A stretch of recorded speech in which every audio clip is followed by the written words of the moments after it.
Good evening, folks. Thanks for joining us for another onX Masterclass. Excited to chat some turkey tools and gadgets with y'all. Hopefully, you guys are, if not already, out in the woods somewhere in the deep south, gearing up to get ready to go out there. I know my season kicks off. I head to Kentucky on Friday, and I'm jonesing. Can't wait. Whoa, all right. We already got multi-hundred people in here. So appreciate you guys coming in on time.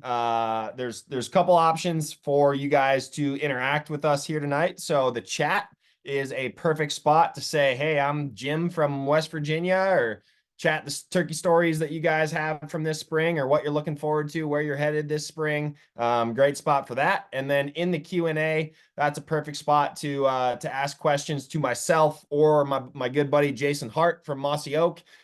He is on his way home from the turkey woods right now, hopping onto a computer to join us as well. So he should be here in just a few minutes. But we'll get the housekeeping taken care of while we're waiting on him. So first and foremost, all of your guys' computers and microphones are off. So if you got kids running around or you're making dinner in the background, no worries. You're not affecting anybody else.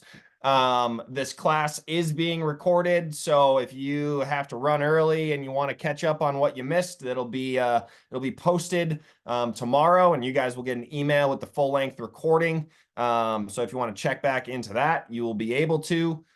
And then we are giving away a pile of gear in this class. And so right now I'm going to post a link to our onX Elite Pro Deals page. So that link that I just put in the chat, that's going to get you to our Elite Benefits page, which the companies that have supported our giveaway tonight with Weatherby, they're giving away a brand new Sorex shotgun. Rob Roberts, you're going to get a choke tube. Whoever wins that shotgun is going to get a choke tube, a turkey choke tube from Rob Roberts. We're giving away $300 gift card from Old Tom Technical Turkey Gear, $150 to Mossy Oak Companions, a Vortex Optics get up as far as a rangefinder. We're giving away a red dot, giving away binos.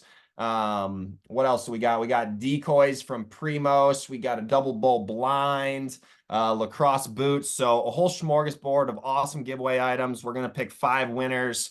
And those 5 folks are just going to get a pairing of some of the goods that we are giving away. So again, we're going to post that giveaway link. Oh, I would say probably close to 6 o'clock. I envision this webinar is going to run till about 6:15. So figure 45 minutes for this webinar. We'll post that giveaway link here in a bit. And then the one last thing I want to bring to your guys' awareness is this hat I'm wearing. So we're calling this the bird hat here at onX, and this is kind of a cool experimental project that we're running for the first time here at onX. And what we're doing with this hat is all of the proceeds will be matched by onX. So every dollar of profit from this hat, plus every dollar will be matched by onX Hunt. So if you buy that hat, you're going to be giving back to turkey conservation. And so we are going to be pouring all of those funds into the Mossy Oak turkey stamp, earmarked for turkey habitat conservation. So you're getting, hopefully your new lucky spring turkey hat, all while supporting the bird and conservation and creating more habitat for them to live. So if you guys are in the market for supporting some turkey habitat and conservation and want a hat while doing it, shop that link and go get you one. So what do we got here? Bunch of Colorado, some North Carolina, Wisconsin, Illinois. All right, we got a bunch of representation in here. Jason Hart will hop in here again when he's able to, but I will kick things off and kind of start diving into what I am carrying around with myself, whether I'm at home here in Montana where I'm currently sitting, or, as I said, I'm heading to Kentucky this weekend, then on to West Virginia. I always hunt Wisconsin, where I'm originally from, and I'll hunt the UP of Michigan as well this year. So quite a few states on the docket. And so I'll just kind of dive into a few of my main pieces of gear that I'm always toting with me. And again, please chime in the chat with things that you're carrying and you find helpful that maybe I missed, or nuanced that are similar to things I'm carrying that are a little bit different that work for you.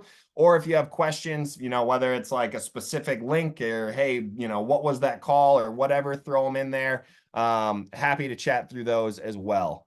So first off, I'm going to talk about this new bino harness from Old Tom. So I've always been one to carry a bino harness in the woods. Old Tom just came out with this year, so I'm excited to put this through the paces. And what I like about a bino harness is, for me, it just keeps a lot of my most important items right here at my chest, which is going to be, minimal movement to grab things from this bino harness. So in here, I always have a pair of Vortex compact binos. These are 8x32 Diamondbacks. For me personally, I don't need a pair of 10 or 12 polar binos for turkey hunting. I'm simply just trying to figure out, is that a turkey? Is that a gobbler? So some nice small compact binos are always in my bino harness. I also carry a rangefinder when I'm turkey hunting. In my younger days, I definitely made some mistakes thinking that birds were within gun range when in reality they were 60, 70 yards. And so what I do is I just have this little tether on here, and then this Vortex rangefinder has a little belt clip, and there's Molly strapping on the sides of this Old Tom pack. And so I just clip this right on the side there. I have this tether as backup in case it pops off. It's not going to go anywhere, but a really, tight spot so I can do minimal movement, make sure that I'm not shooting past my gun's effective range. They have these inside pockets inside of this Old Tom bino harness, which I guess you could put some like diaphragms or some box call chalk, or some of your pot call scratching stuff in there. I have not filled them up yet because I just haven't quite figured out what to put in there. But definitely some things there. Backup gloves and face mask always live in my bino harness. That way, inevitably, when I forget some, I always have a backup in my bino harness, which is pretty hard to leave the truck without your bino harness and not noticing. But that's pretty much what I'm carrying in my bino harness, optics, and then a few extra things that I ensure that I definitely do not want to forget. So definitely recommend a bino harness when you're in the turkey woods. Up next, of course, I think pretty much everybody that turkey hunts has a form of way to scratch your pot calls. I just rip off a piece of just sandpaper. I usually go something that's a little bit lower grit. So I think this is an 80, but 80 or 40. Something that's really going to be able to rough up your call is what I'm looking for out of some sandpaper. I also have this Woodhaven little it's almost like a stone scratching tool. This works really, really well, especially on crystal or glass. I find that you really need to scratch it up. You get yourself a little stone that works super well. So I'm always carrying some of that. Oh, there's a couple questions that came in here. What do we got? Oh, okay. Oh, monocular. So Trenton asked about a monocular. I have long wanted a monocular. Actually, Vortex released a monocular last year that I was really tempted to buy, but I have enough binoculars at this point that I did not go down the rabbit hole of a monocular. But if you go get one, let me know how you like it. Mr. Jason Hart, how are you, man? Doing good. I apologize being slightly tardy.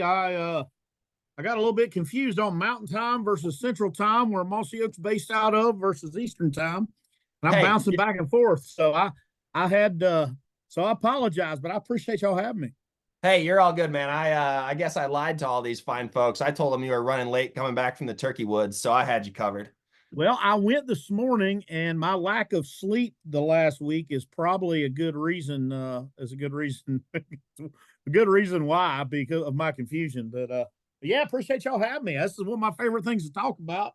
And a turkey vest dump, I think, is really, really cool. And I'm known to carry way too much stuff in the turkey woods, and I'll go ahead and start by saying that my turkey vest is usually a lot heavier in March than it becomes in May, and it changes very different from hunting here in South Carolina or hunting in Florida. than it does at the end of the season. So yeah, I'm stoked to talk about it. Well, we'll rewind here a little bit, then we'll jump back into the vest dump stuff. Give us the 30-second overview on what opening week, or I guess you've had what, 10 days now in South Carolina? What have you been seeing the birds doing? Yeah, so right now, things are good. They're gobbling well, but I spent a lot of time working with different wildlife biologists, and from kind of a standpoint of where our season is, there's a lot of potential changes coming with our season. And what the research says through both my buddy Dr. Mike Chamberlain at University of Georgia and my buddy Dr. Brett Collier at LSU, and really what the South Carolina Department of Natural Resources say is that the peak nest initiation here in South Carolina is around April the 10th. And I think that's the case because right now gobblers are henned up. They are, at least from my observation and from a lot of friends. Turkeys are still, a lot of people are killing turkeys, but for the most part, I've been seeing every longbeard I've seen. I saw some this morning. I was not hunting, I was scouting. I have one tag left. I'm saving for an event on Friday, the charity event that I'm a part of. Is that they're with hens right now. So long story short, they're doing what they need to do. The breeding's happening right now and things are good. Nice. Well, glad you've been able to get on some birds. And well, I'm gonna throw you right into the coals here, Jason. So I covered like bino harness. That's kind of like my top thing that I kind of keep all of my most important items in. So let's see one of your items that you're never leaving home without in your turkey Yeah, bag. absolutely. So on my bino harness, here in South Carolina, it switches up a little bit. So I've used a lot of different bino harness brands in the past. I helped develop Nomad's bino harness when I was there. I've looked at other brands such as Alps. I've even looked at what QEU had and some other folks I didn't work with. For me personally, when I hunt out west, I like a bino harness to carry as much as I can. And I'll carry a box call attached to it. I'll carry a rangefinder attached to it. Right now in South Carolina, I'm doing a lot of sitting. I'm doing more sitting than running and gunning. So when I'm sitting, I like just the basic type instead of the big ouch in front of me when I'm sitting. I find that it gets in the way. Old Tom's got a really good one out on the market that I use scouting and I'll be using out west. And I love it. Yes. I keep my box call on one side and actually have their thermocell pouch right here that I've attached to my vest. But literally, I pulled out of my truck what I was using this weekend. So I carry, a lot of the times I'll carry my rangefinder attached to one side, carry the box call or a thermocell. If I'm going to be hunting out west, like when I go to New Mexico, I'm not so much worried about a thermocell, but I am worried about a box call. So in my bino harness, when I'm running and gunning and I want to be as light as possible, what I'll do is I'll carry one of these donut cushions right here.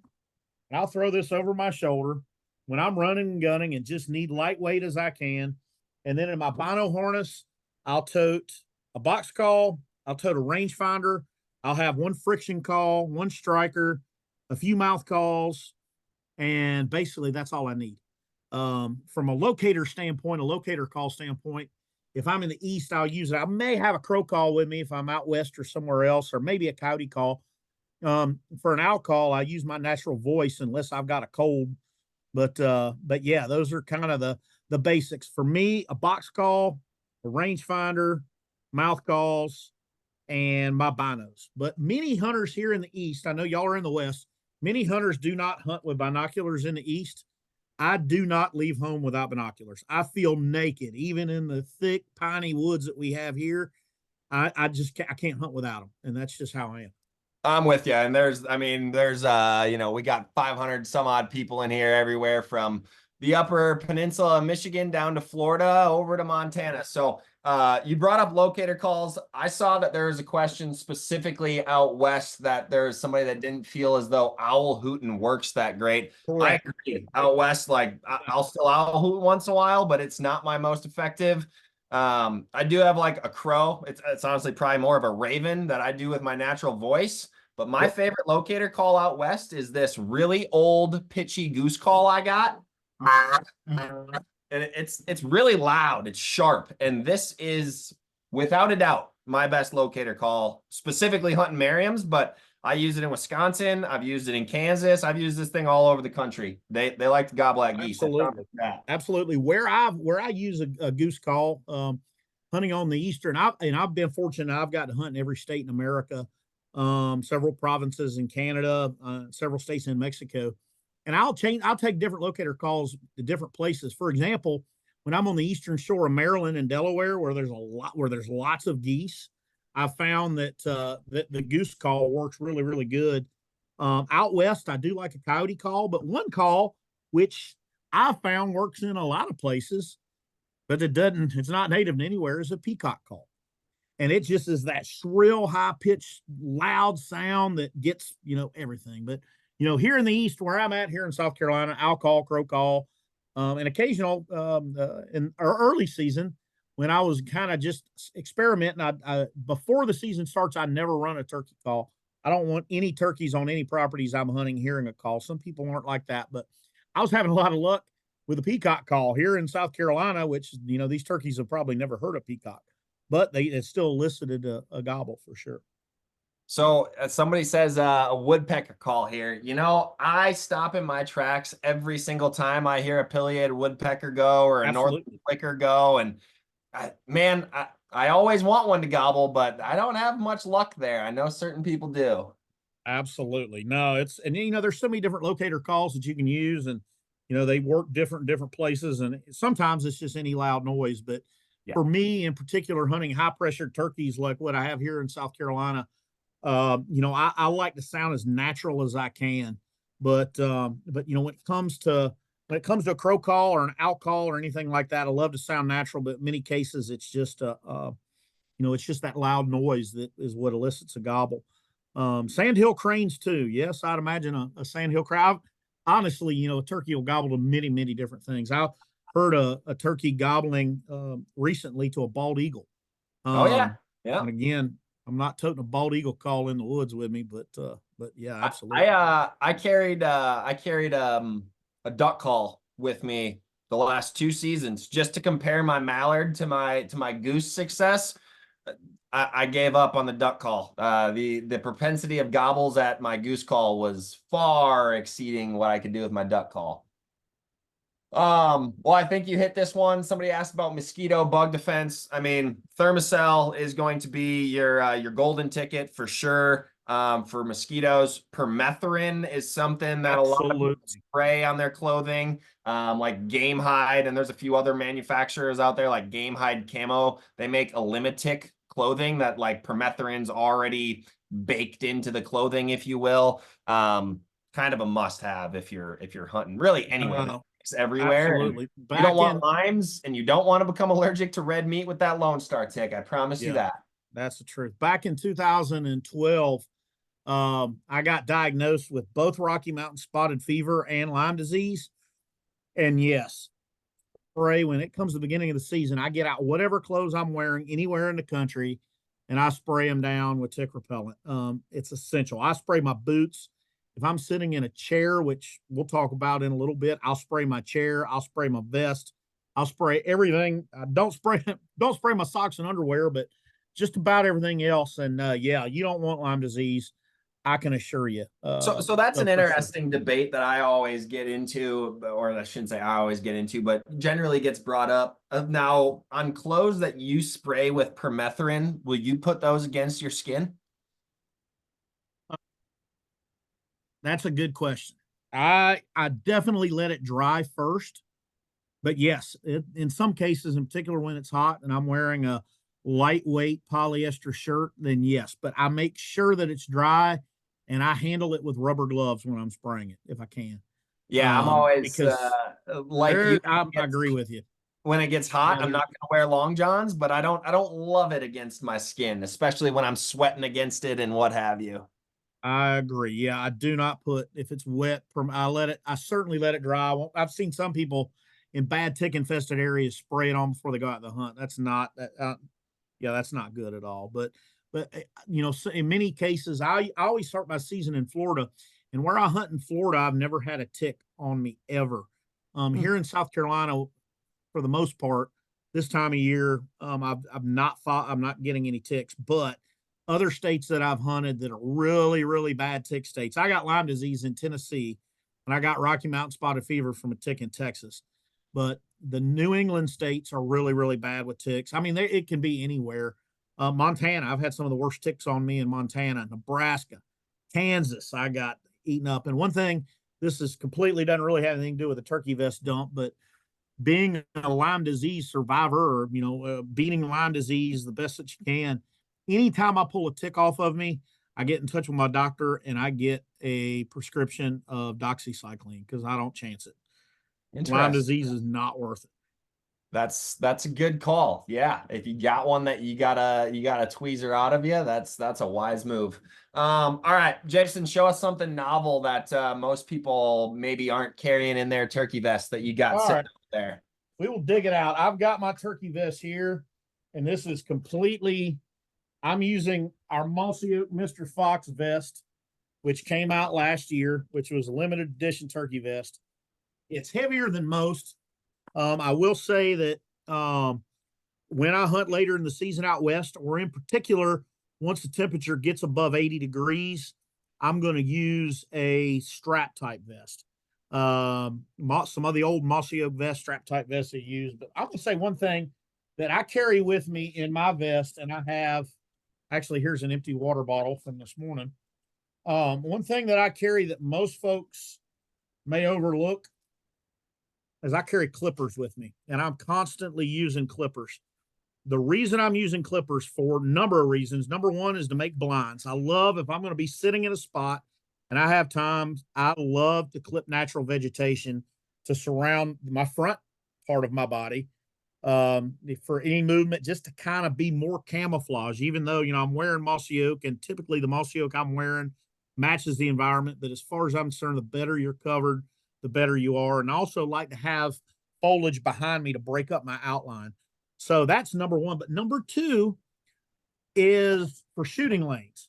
So from a shooting lane standpoint, I hate to have anything. I hate to have a pellet of my shot before it hits the turkey hit anything, because as soon as you hit anything, regardless, the closer it is to you, the more chance it has to disrupt your pattern. So if I have time, if I've got a bird gobbling and he's 100+ yards out, I'm going to clip. I'm going to make sure I'm going to find that stage where I know he's probably going to show up, regardless of whether I'm using decoys or not using decoys. If I know where that bird's going to go, I don't want anything between my gun barrel and there. So clippers are essential for that. And then the last thing that clippers work really good for, if you're walking through a briar thicket and there's briars everywhere, it does really good to help clip your way out of it while you're digging out. It's hilarious that was the first thing you brought up. I spent about 30 minutes looking for my pair of pruners and I couldn't find them. So I grabbed my old whitetail saw as a replacement, but you hit it on the head. One for me. I literally left these next to a tree a few years back. And as soon as I realized I left them on a tree and went on the road, I ordered another pair on Amazon like that. So yes. Yeah. And Everett, for what's the make of your clipper, I would say the cheapest ratcheting clipper that you can get your hands on Amazon is going to be your best bet. Yeah, you got a ratcheting one for sure.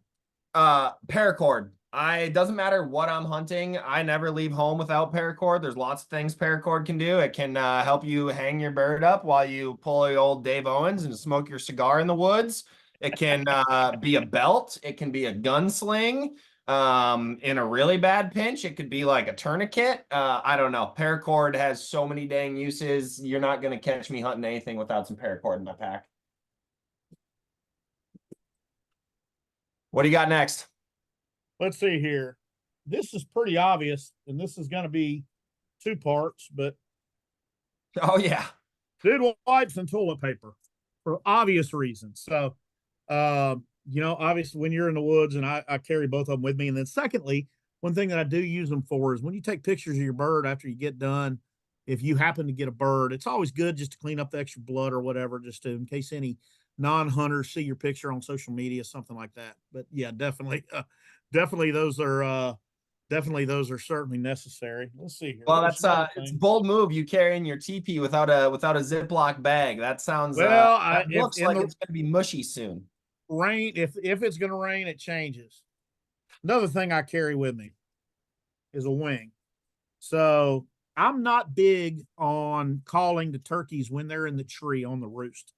I don't like to do that. I've occasionally there'll be an opportunity, in particular if I have hens. I get really nervous doing tree yelps to a turkey.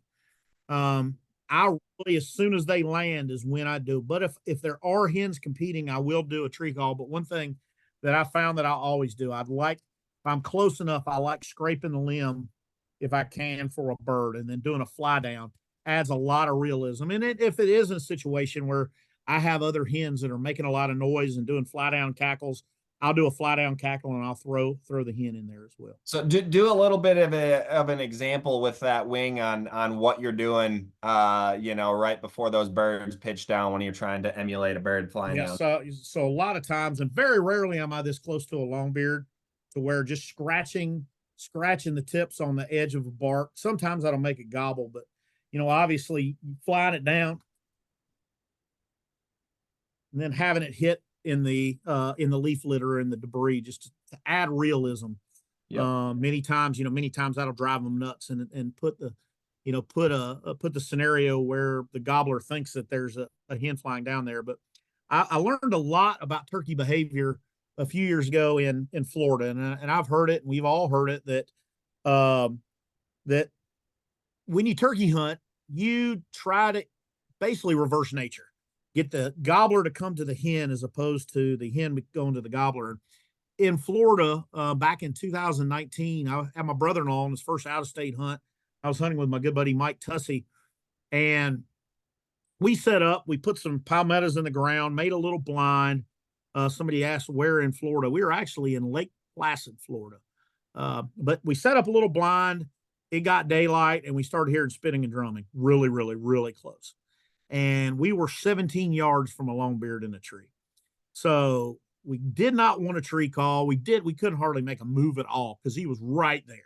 And we could see when his snood would spin on the on top of his, on top of his head. And we watched and we heard birds.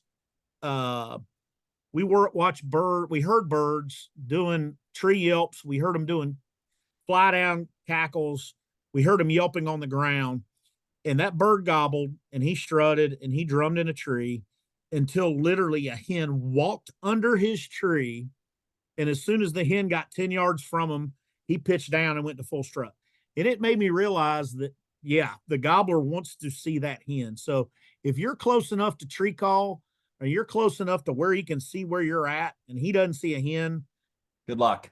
Something. Yeah, so I learned an awful lot about turkey biology being that close. And there's been several times since then I've been that close. I don't recommend getting that close. We actually shot that bird that morning. He landed. My brother-in-law made a great shot on him. So, but that doesn't always happen. No, sometimes when they're that close, things don't go that well. Yeah, 100%. Well, and then the other thing, a couple people said it in the comments, if you don't have a turkey wing, the old hat can certainly work too, kind of against your leg or rub it up against the tree that you're sitting on and end it in the leaves. That's certainly a second-rate way to be a bird flying down. So one thing I carry that I don't think a lot of people use, and I try not to use it, I always have a headlamp in my turkey vest. Oh, It is a absolutely. rare day that I turn it on if I'm going in the dark in the morning, unless I know I'm well off from where they're roosted.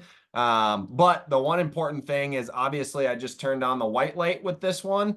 Having a red or a green option. So this one I can click through and make it red. Highly recommend. This is a Peaks Design headlamp. It's like a $90 headlamp. I like it a lot, but for 90 bucks, I wouldn't buy another Peaks equipment headlamp. So that doesn't help you with what's a good option, but I wouldn't do $90 again on this one.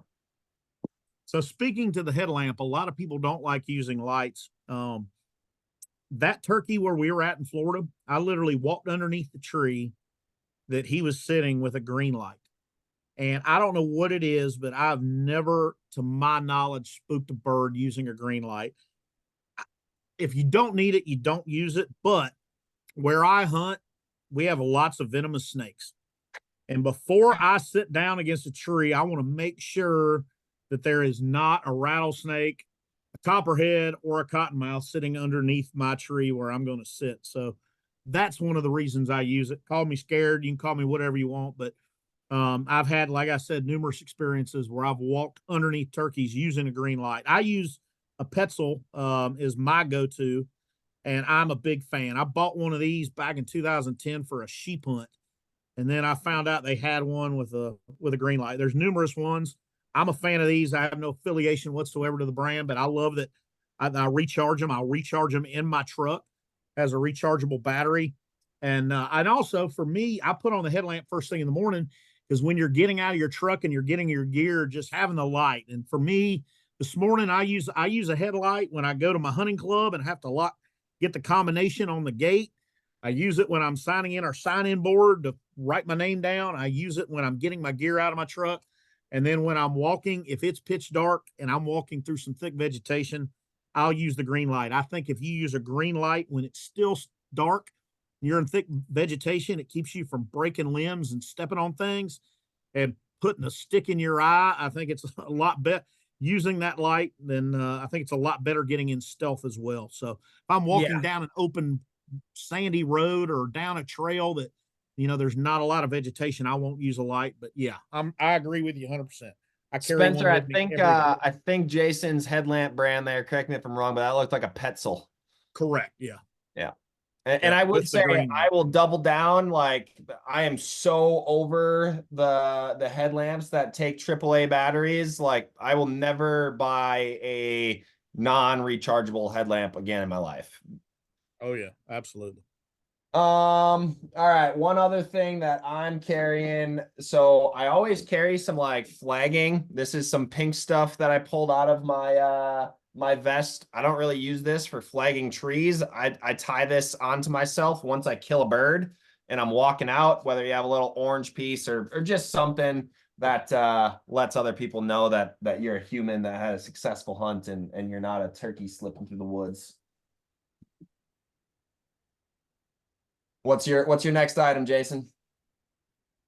I started using one of these. I saw a question about a wing bone call, and right now there's a big trend for an old call that's used, and it's in the pouch right now, but I've gotten on a trumpet kick the last few years. So I've found that, first off, I started running a mouth call when I was 12 years old, and I'm 46 now. And yes, lots of folks use a mouth call, and they can be hard to use. Slate calls, glass calls, aluminum calls, box calls can be easier to master. This is really tough to master, but for some reason in the woods, it has a hollow sound, it has a popping sound. And I've noticed when a mouth call doesn't really do it, especially pressured birds like I tend to hunt, that this sounds different. So hopefully out of the 480 people that are here right now, nobody's going to be hunting on the same land I'm hunting on using a trumpet call, but I've found that the sound that this makes is a lot different than what most hunters are in the woods using it. But yes, I've used a wing bone as well. Really, the main difference for a wing bone, most folks run a wing bone from the side of their mouth, and there's not a lot of even though some wing bones sound fantastic, there's not a lot of consistency in the wing bone. But a trumpet, you can typically get quieter and you can do more soft tin talk on a trumpet. But it's really, really tough. I will recommend that if you do want to use a trumpet, some of the best YouTube videos out there are, there was one by Dave Owens in Penhody that used Mark Prudhomme. He is probably the best on a trumpet call of anybody I know of. And then some old videos of the late Zach Farmer. Zach Farmer passed away in February. He was from near here where I'm at in South Carolina, and he was kind of known as the Stradivarius of trumpet calls. But if you listen to them and watch them and watch some of their instructional, it may take you a little while. I spent about 6 weeks every day working on this trumpet made by my buddy Ricky Pageant before I felt like I was proficient enough to take it in the woods. So give us a few notes. Sometimes Zoom absolutely doesn't allow the loud sounds to come through here, but Zoom's killing us. Zoom's knocking down your trumpet call. It's not sorry. Shoot. That's how it goes sometimes. But yeah, it's pretty cool when you get in the woods. It has a real hollow sound that sometimes when you're in the woods and you hear a hen calling, you'll hear that hollow pop. And but yeah, unfortunately, I guess the Zoom audio doesn't quite pick up the turkey sounds like a turkey can hear. So I think this is I mean, this is like a really simple thing, but I bought one a couple of years ago and now I will never not have one. This is from Houndstooth Game Calls, but there's probably a million folks that make just a little diaphragm pouch holder. And so I got my favorite 8 diaphragm calls that are always going to be around my neck are right there. So I think I bought this for $18 or something like that at NWTF convention a few years back, and Oh I'll yeah. never go without one. I'm down to my starting lineup is 1, 2, 3, 4, 5, 6 in this pouch.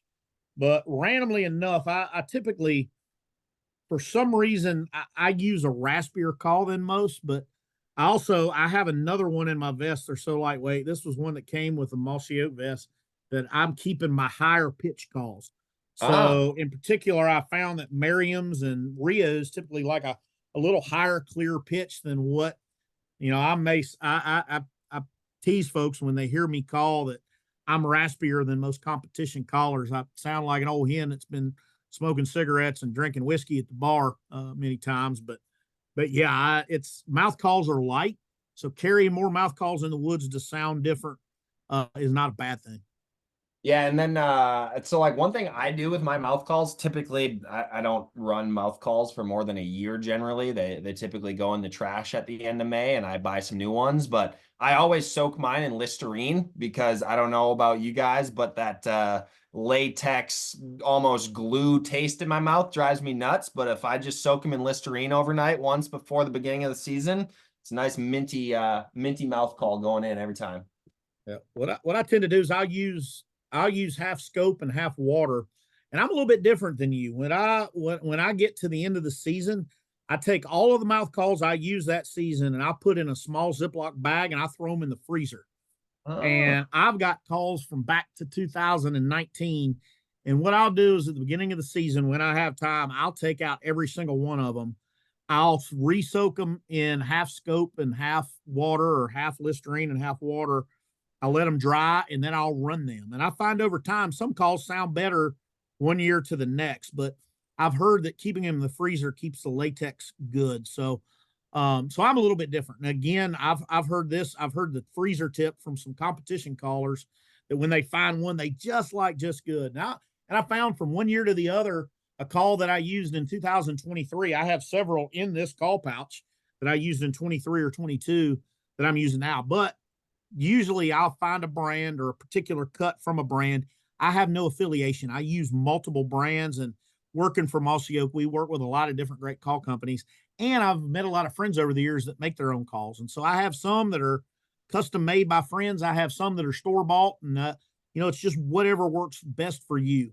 So, Totally agree. And like, I mean, I have no problem name dropping a couple here. Like Woodhaven makes some great mouth calls that I run. Houndstooth, of course, makes some great calls that I run. I just picked up some cluck calls this year, which I am by no means a good turkey caller when you start talking about the ranks of turkey callers. But I did find from Cluck Custom Calls, that's KLUK. They interestingly enough give you an option of like high stretch, medium stretch, or low stretch on how they're building their calls, which I just bought these at NWTF convention, so I've not even tested them against a real turkey, but I'm interested to figure out if that stretch tension makes a difference for me and if I can even tell the difference between a medium high and a low. absolutely, you can. You absolutely can. And I have calls. I've got, let's see here, everything from Legacy. This call is made by my buddy Brian Burhans, who's the director of Game and Fish from the state of Pennsylvania. This one is made by my buddy Steve Cobb, who's now with Hunter Specialties, a longtime caller. This one is made by a local game warden, a good buddy of mine named Matt Mays. It's canebrake calls. Let's see here. This one is a houndstooth. This one has been my longtime go-to Tom Teaser, made by Tommy Walton in Georgia. Another houndstooth. New company, Long Branch, out of Pennsylvania, made by a good buddy of mine, Jake Stanich. And then this call is a buddy of mine that's in the Army in West Virginia that just makes custom calls. So I use a lot of different. And again, I have no affiliation towards any call maker or any. I just whatever sounds best is what I'm going to take. and I've used numerous brands over the years, and yeah, I'm just constantly trying to get better. And anytime I hunt with a good caller, I pick their brain. And what I've found is that, even I've been, like I said, I'm 46 and I've been running mouth calls since I was 12. And yeah, always trying to get better and trying to improve. The And funnest part with mouth calls for me is like, for between $8 and $12, like go support somebody local that's making calls in their basement or their garage, or like that's what I try to do every year, walking around NWTF, support some little guys, because I'm happy to throw $10 away to test out a new turkey call. And as you just showed, there are thousands of people out there making turkey calls in their basement, in their garage. So go do a little bit of Googling and find one. All right. Let's touch on the friction calls that you're running. yeah, so my friction calls change over time, and it literally, it sometimes I get to where, first off, I always have a box call with me. Always. I love a box call. Not many people do. I've had a ton of success locating with a box call, a ton of success literally when when I'm just calling blind and I'm sitting somewhere, I use a box call, but I always have a mouth call in my mouth, to finish. So, but sometimes I've just always had great success with a box call. I collect box calls and I collect custom box calls, and there's a lot of good custom box call makers out there. And so, for example, the one I'm using right here is my good buddy Britt Oswald from South Carolina. He learned from a call maker by the name of Steve Mann out of Greenwood, South Carolina. Steve's also a good friend of mine. Um, and he learned from Neil Cost, who's known as the Stradivarius of box call makers. So I carry, and I may switch box calls 2, 3, 4, 5 times a season. I own 100 different box calls because I collect them. I don't need that many. That being said, store-bought box calls will work good. There's a lot of great ones that you can buy from the store. My buddy Dave Holleran, who makes a great box call. Primos makes some great box calls. So although I collect custom box calls, it's basically just more their friends, and I pull them out, and I love the sound of a good box call. I always carry chalk with me. The more you run a box call like this one, I've had this one since 2000, and this one was made for me started in 2014. He finished it in 2018, and I'd run it, but I don't guess the calls using. Somebody says, what kind of chalk do you use in your box call? Many of the call makers provide chalk, and Lamar Williams and Steve Mann and my buddy TJ Johnson, which are all custom makers, all use the same kind of chalk. And it's basically just a white, if I'm not mistaken, it's a carpenter's chalk. Other folks use blue chalks and red chalks. A lot of those chalks have oils in them, and I found that the white carpenter's chalk is usually the best. It doesn't have any oil. It doesn't change the composition of the wood. And I found that usually for me, it depends on the box call. The newer the box call, the more I have to chalk it, but very rarely. I think this box call, like I said, I started late February in Florida, and I literally just had to chalk it last week for the first time. So again, I doubt it's gonna. No noise. Yep. So sounds really good. Nice. Yeah, I do not skew very heavy on the box calls, even though I definitely should, probably out west here with Merriam's loving them so much. But what I do run a lot out here, really, and across the country, I love having a crystal pot call. For years, all I had was just a slate pot call, and I don't know, maybe 5, 6 years ago, I picked up a crystal one for the first time. And man, I feel as though I can be so much louder trying to locate birds, but I still have the ability to get real quiet. So this is one out of Pacific Calls, made this custom onX one for us, super high on those guys and this call. And then the other one that's fairly interesting that I run a fair amount just because it, like you were talking about with that trumpet call, it makes a really different noise. This is the anodized Ninja from Woodhaven, and it's anodized aluminum, I believe. I might have to do a quick Google to check that. It is. But the sound it produces is just very much different than anything I can make on my crystal or my slate. So just something else that I can throw at birds that have been hunted that might be a little bit different sound than they're hearing. Yeah, absolutely. And I'll go through a lot of different friction calls. Many times I carry two, three, four. Now I carry two with me, and it just depends and it varies. But one thing I do, I carry a lot of different strikers with me. Found that different strikers make different tones. And so you can see here, I carry this is just an old handmade mossy bottomland pouch a buddy gave me. And I might have, let's see here, I've got custom made strikers. I've got, for example, Doc Weddle in a podcast talked about this. It's an ebony, some type of wood. I'll use a thinner striker for softer calling. You get down. I've got, let's see here. This one is for the dogwood, which this dogwood is for super light purring, things like. And I literally have hundreds of strikers. This one, let's see here. I believe this one's a Pat Strauser striker. This is a laminate that makes a little bit louder sound. Here's an old Preston Pittman striker he made for my buddies at Russell Boots that just sounds good. And I'm impressed that you can keep all these straight. Oh yeah, I put them all in there. In the morning, it sometimes gets a little tricky. This one is Dave Holleran that came with this call, the Crystal Mistress. I've had this call since 2012. It's beat up. It's got some chips in it and things like that. I don't take great care of my calls. I do keep them in a special friction call pocket in my vest, but that's one of my favorite. It's Crystal. And then this call is a glass call made by my buddy TJ Johnson. He made this. You can see the chip right there in the front of it. TJ's got an interesting story. When he made this call, he was playing for the Cincinnati Bengals in the NFL as an offensive lineman. And he played in the NFL for 6 years. And when he retired, he basically started making turkey calls full time. And the first year that he entered in NWTF, he won the D.D. Adams Award for the best sound and friction call. So I carry a lot of different custom calls. One, aluminum. Yes, Woodhaven makes a great aluminum. Houndstooth makes a great aluminum. Sometimes if it's wet or very humid conditions, like in Florida, or like we here in South Carolina, I'll carry a ceramic call. I found ceramic tends to do better under wetter conditions and more humid conditions. Somebody mentioned copper calls. Absolutely. I mentioned my trumpet earlier by Ricky Pageant, which is Spring Allure calls. I have several copper calls from him, which copper and aluminum tend to hit that really, really high pitch level. So I've had success for them. And somebody asked, your vest must weigh a ton. Yes, it does. It weighs too heavy.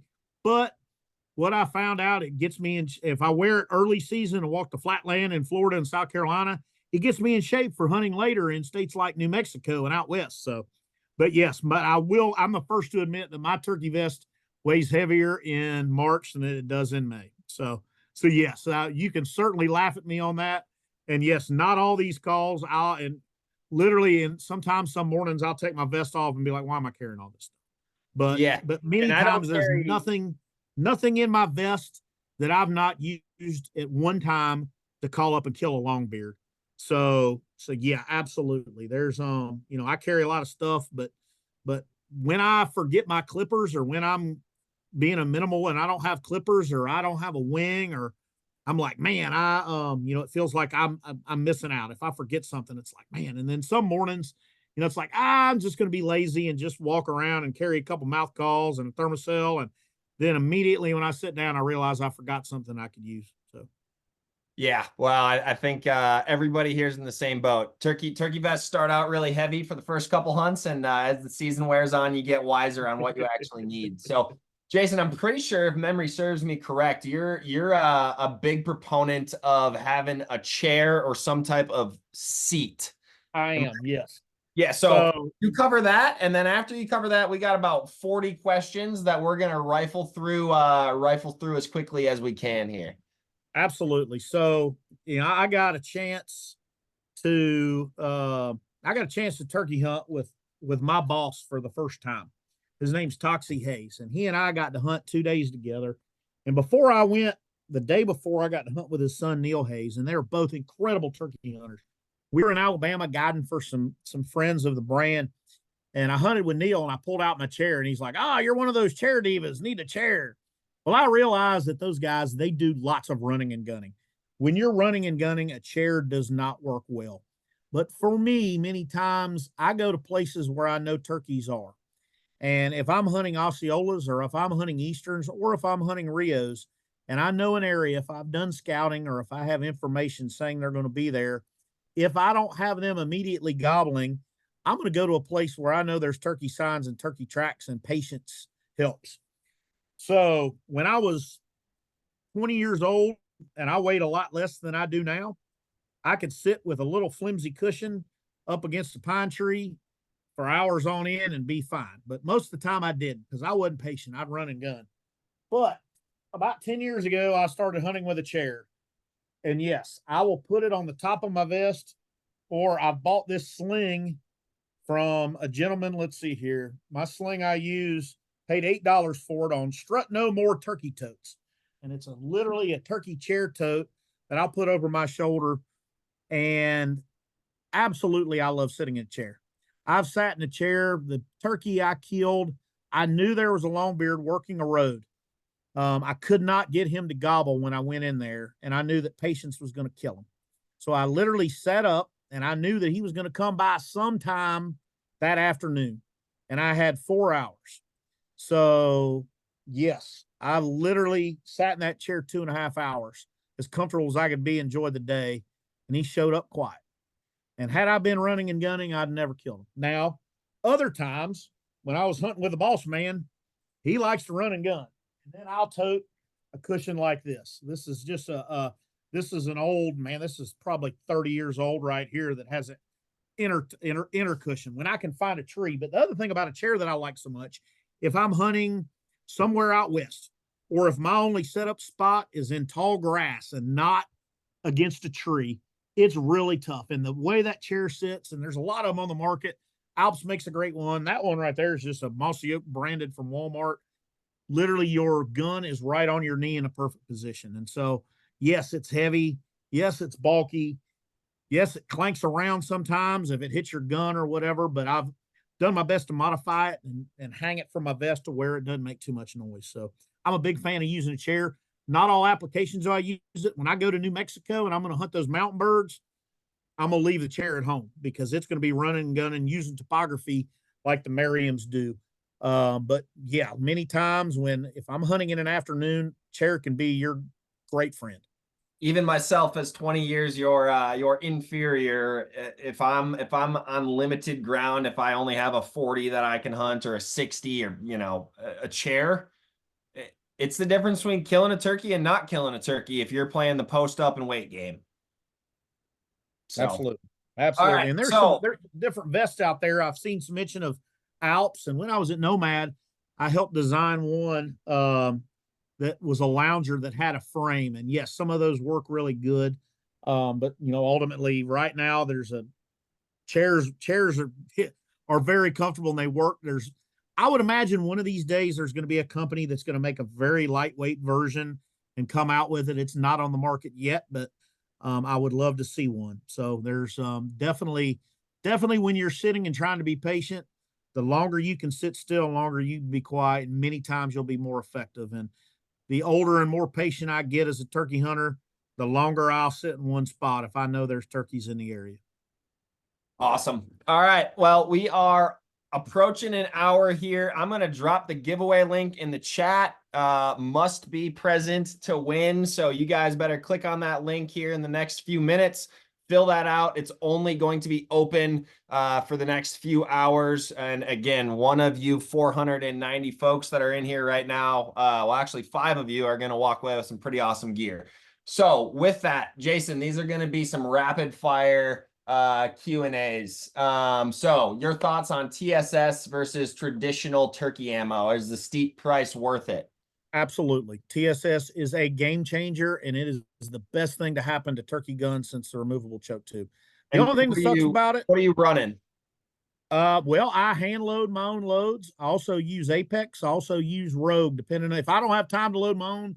Apex Rogue makes fantastic shells. I will say this: I did have to go to the dentist today because I bit down on a number 9. So another pro tip: buy a handheld metal detector so you don't have to go to the dentist like I did chipping that tooth on some turkey leg quesadillas I made last night. Yep, That's like the you, only.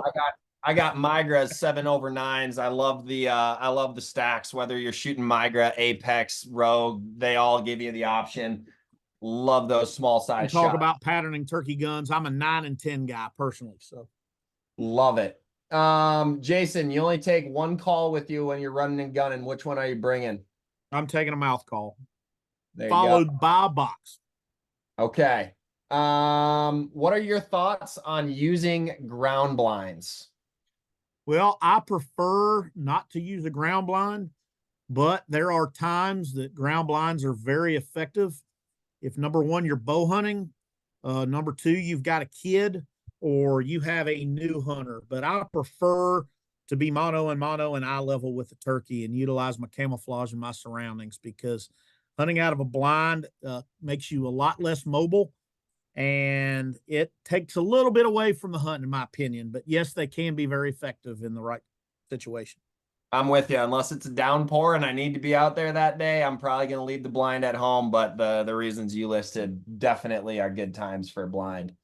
Decoy setups. What I'm going to guess you're not a big decoy guy, but if you're running decoys, what are you running?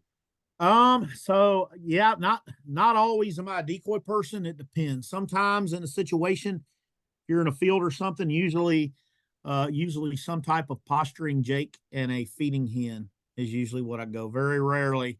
I've definitely hunted on strutting decoys, but I've not, it's been years since I have. So yeah, I prefer decoys or bulky, decoys are heavy. Many times, if I'm in a situation where I need the turkey to see where I am, many times I just use a feeding hen, but most of the times I'm not using decoys.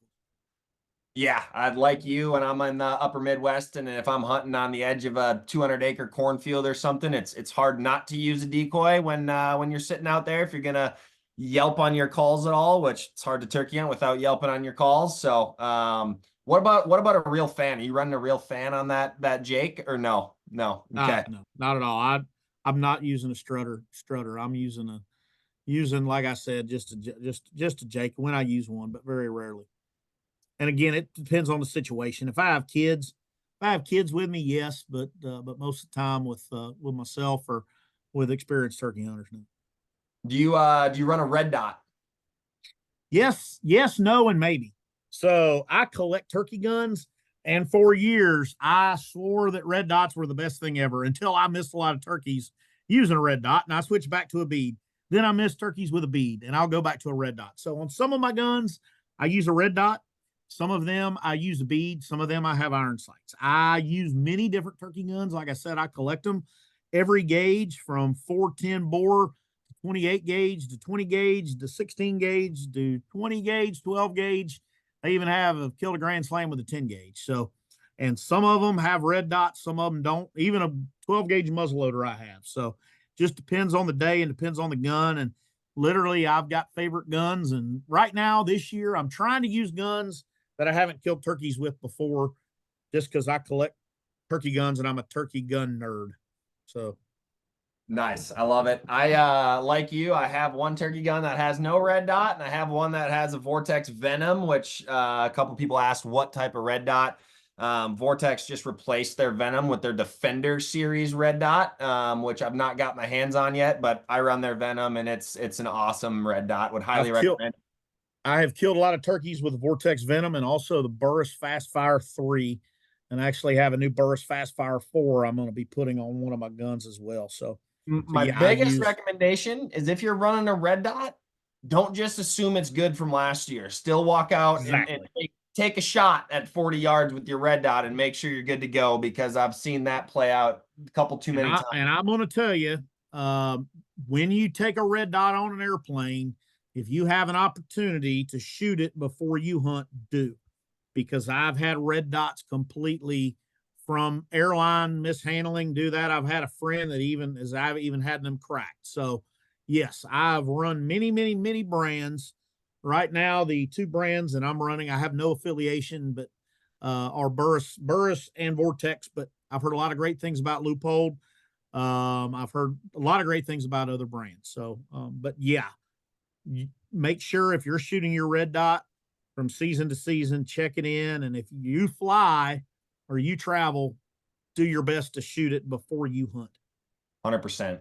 All right, so we're just gonna ask a couple more questions here. We're at an hour. I just posted the giveaway link one last time. Turkey choke. So actually, I was talking to Toxie, and he shared some interesting information on using improved cylinder for shooting turkeys. What are you running for chokes in your shotguns?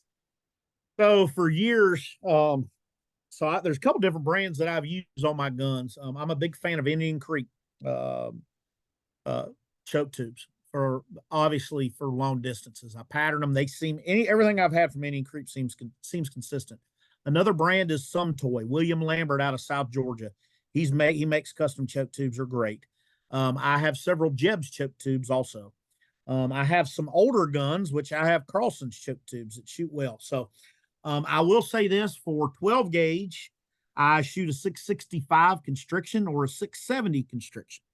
On Indian Creek or Jebs or any of those, they tend to shoot best with TSS, the loads. For 20 gauge, a lot of people shoot 555s. I prefer a 562 or a 570 constriction.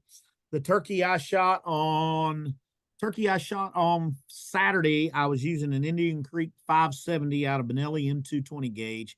And the older I'm getting now, I've missed a lot of turkeys up close by having a very tight choke tube. So Toxie talking about improved cylinders, or even folks using modifieds with TSS, they're at an effective range. You're still going to have a pretty good pattern, and TSS is pretty effective in all choke tubes. I killed my 28 gauge Grand Slam using TSS before TSS was commercially available, shooting a Remington 870 with a fixed modified choke. And I killed turkeys at 40 yards plus with a 28 gauge fixed modified. My 410 Grand Slam, I used an 870 with a fixed full. So the good thing about TSS is it's very forgiving.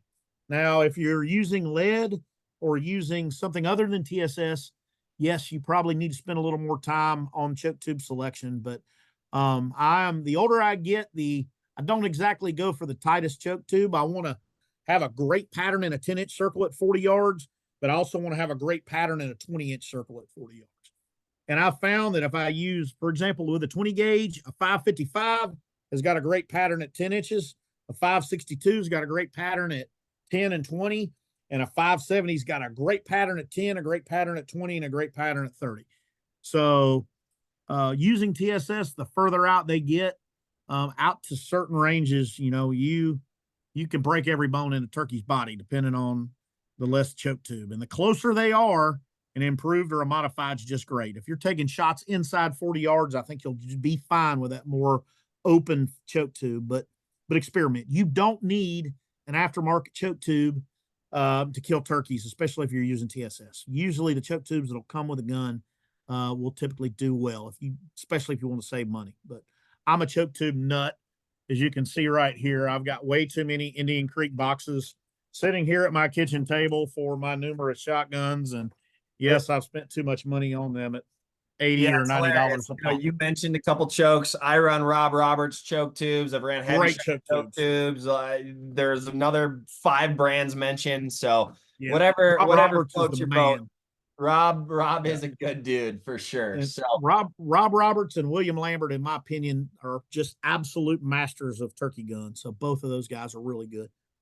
Well, we're going to close it down here. The last question for you, and we're going to post the giveaway link one more time.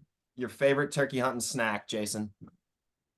My favorite turkey hunting snack is random. It used to be beef jerky, but now I'm on a Vienna sausage kick. Vienna sausage with barbecue. Just in one little can, that's enough to keep me going. I'm usually on a low-carb diet, trying to keep my weight down.